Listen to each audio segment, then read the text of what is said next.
Salam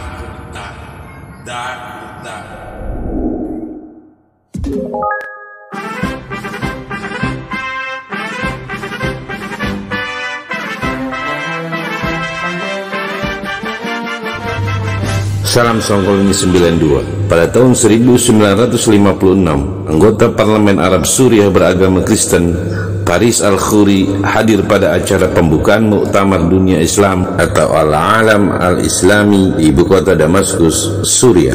Sementara Indonesia diwakili oleh Muhammad Nasir dan beberapa tokoh Islam lainnya untuk mewakili umat Islam Indonesia. Lazimnya pada setiap forum dunia, tuan rumah pasti menjadi ketua pertemuan.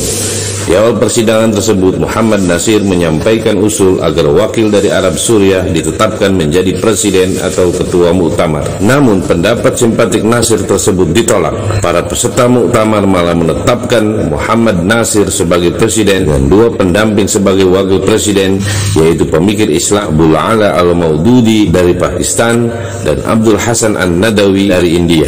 Ketika muktamar sedang rehat, Muhammad Nasir menghampiri Faris Al-Khoury yang telah dikenalnya sejak masa perjuangan kemerdekaan.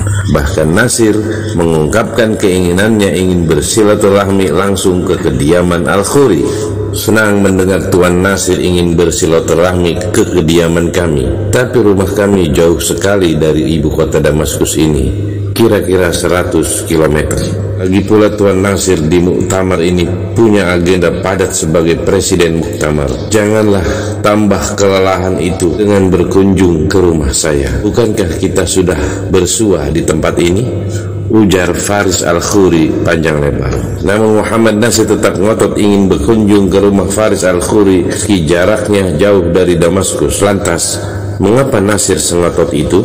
Dialah yang mengetuk pintu Dewan Keamanan PBB sehingga Sultan Syahrir dapat berpidato di markas besar di New York, Amerika Serikat pada 14 Agustus 1947. Berkat kerja keras Al-Khoury, suara Indonesia bergema di ruang sidang Dewan Keamanan Perserikatan Bangsa-Bangsa. Kenang Muhammad Nasir.